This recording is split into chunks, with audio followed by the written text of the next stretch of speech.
Hello, hello, hello. I hope you're having a beautiful day wherever you are in the world.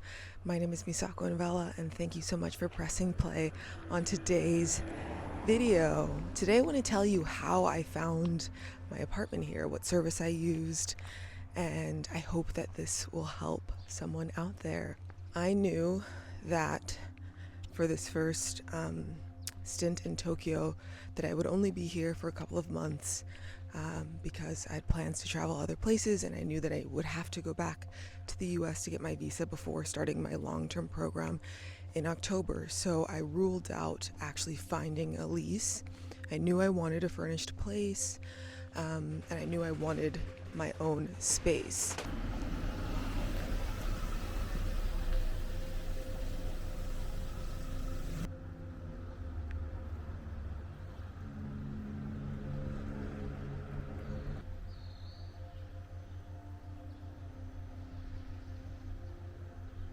I also knew that through the school, Koto, they didn't provide housing. They did share links to share links, not share links, share houses, which are basically like dorms. They're pretty common in Tokyo. There are two different types of share houses, maybe there are more, but the ones that I know of are like dorm style, where it's a huge building, a bunch of rooms. I think you have your own bathroom, and then communal spaces. And then there are other share houses who are just houses that have been converted to share houses. So it's not as big, a little more intimate, and I don't think I'm not sure what the max amount of people are, but my friend from the language program stayed in one. She only had 3 other roommates, but not everyone there was there at the same time, so she had the place to herself most of the time.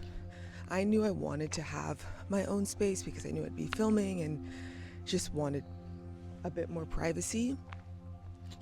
I started with Airbnb, but immediately was like, these prices are absolutely egregious. I know that I can find a better option.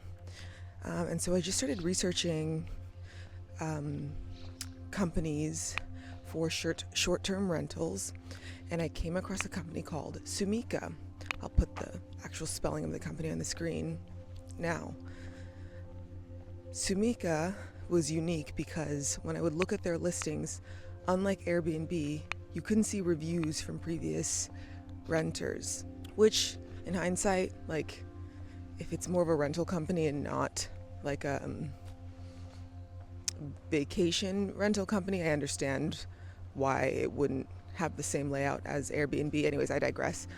So there weren't reviews on the listings, and then there is not a lot of information about them on the internet. I found a couple reviews on Reddit that were positive, but other than that, I didn't see a lot of people talking about this company. I found this company through Reddit. I've mentioned this in previous videos, but if you're ever planning to move somewhere or move to Japan or wherever, the Reddit threads have all of the information that you need. All the honest reviews about schools. It's just where all the tea is. The unsponsored tea. This is also unsponsored tea. So anyways, this company came up a couple of times, saw a couple of people talk about their experiences. I also, before I had my interview at Koto, I brought it up and they hadn't heard of it either. So I was like, oh my gosh, people in Japan don't know about this company. Like, is it legit? So I decided that I would just like trust my gut and take a leap of faith and rent a place for a month, because I was like, if I'm getting scammed, at least it'll only be for a month. And with Sumyca, you have to apply. I had to send them passport ID. I can't remember what other information it was, but I was a little worried that I was going to get rejected because my license had expired, but I shared the form or proof that I was applying for my renewal. And thankfully that worked because they approved me.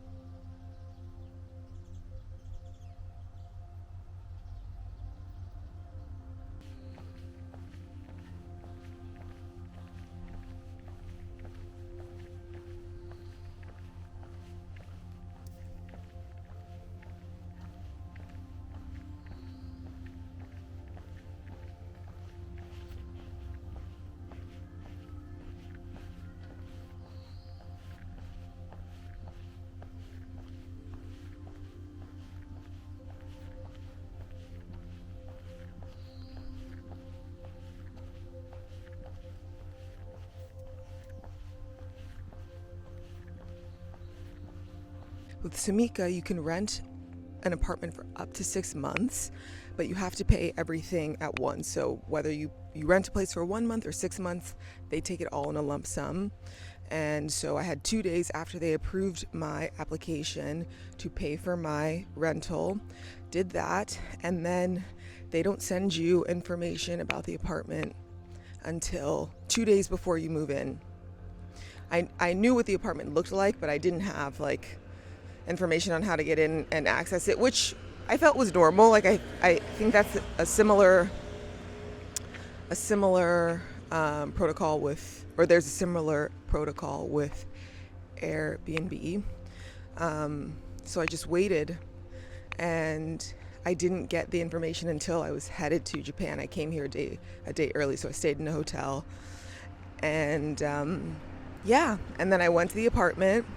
Better than I imagined. I absolutely love Nakanoku, which is the area that I was staying in. I'm saying was staying in because I actually moved out of my apartment. I can't believe that it's already been 2 months. Well, a little short of 2 months, because I'm still in Tokyo for a few more days. But because I only rented it for a month and then extended it after I got here, the apartment had already been rented for the last couple of days. So Tomoko was gracious enough to allow me to stay with her until I leave for Thailand. I'll travel for a couple of months and then I'll be back for my long-term program. I would love to live in Nakano, but it's just so far from my next school. Also, did that bug just fly out of my nose? So it's not really realistic for me to live in that area, but I hope that I can live there again. It was quiet, super biker friendly, grocery stores everywhere. I highly recommend it, and it's super close to like Shinjuku or Shibuya if you work in the city or go to school in the city like I did. Also, the way I picked my apartment was I knew where my school was going to be. I didn't know much about like the different areas in Tokyo before I got here. I still have so much to learn. And so I just was looking at the listings that were in my price range, and all of them had like at least the name of the area. Some of them had the address, and I would just put them into the map and see how close the listings were to Koto Academy. And I knew I didn't want to do like more than a 45-minute commute. This is my advice if you're planning to come here and you're looking for an apartment. I just think in general, being as close as you can to a metro station is super helpful, especially during the super rainy seasons. It rained a lot while I was here, and I was glad that I didn't have to walk too far to get to a metro. Also, I would say prioritize being close to the line that gets you to your destination. What I'm going to do now, looking for my next place, is look at the line that's closest to my school, or like the line that leads you to the station that's closest to my school, and then look for apartments that are on that line.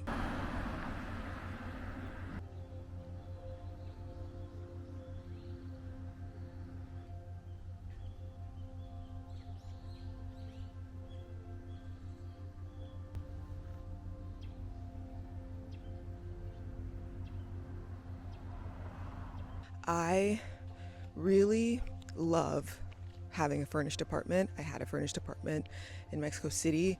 I think it just makes you so much more agile. Like, I haven't had to think about moving actual things in over 4 years now. Sometimes I feel like having too many physical things will weigh you down mentally. So I really like not having to think about that. You can still make a place your own and have all the essentials in there. The difference in prices here between places that are furnished and furnished in the way that I would want them to be versus not furnished is so significant. Like almost double the cost. So yeah, I haven't started that process really because I need to like actually have my COE before I can even do that. But it's something that I'm thinking about. I'm like, oh my gosh, am I about to break my streak of having a furnished place here? I don't really want to. Like, for me, having my own furniture is not a priority of mine, as long as it just like makes sense financially. I highly, highly, highly recommend Sumyca. Again, not sponsored. They were just like an absolute saving grace during this time. I didn't find anything that compared to them in my search, and I don't see a lot of people talking about this company. So yeah, I think it's just helpful to know that it exists, especially if you're trying to come for an extended period of time.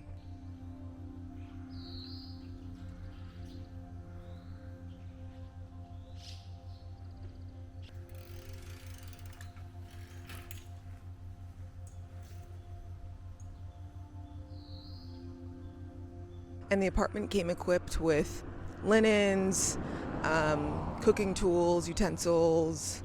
They had like some cleaning supplies. It was really such a wonderful experience, and I'm thinking about using them again if I can find something in my area. The thing is, there aren't that many options in the area that I need to be in for my next school, so I don't know if I will, but trust me, I would absolutely just go through them again.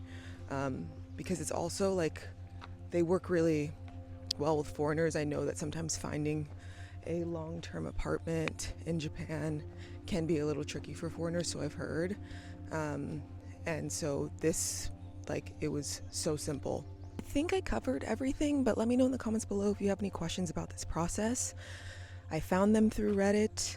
I found reviews about them through Reddit. I applied, was approved. There were no reviews about the apartment, but I just trusted my gut. Got there, it was better than I expected. Also, like, there's a breakdown at the beginning. So you do pay for Wi-Fi, utilities, all these things, but they show you what the cost is up front, and that's included in your price. So it's not like you're going to have to pay utilities or Wi-Fi after, or figure out how to pay them while you're here. Let me know if you have any other questions in the comments below. Thank you so much for showing up for me today. Thank you so much for being patient with me. And as always, thank you for being here. I'll see you tomorrow. Bye.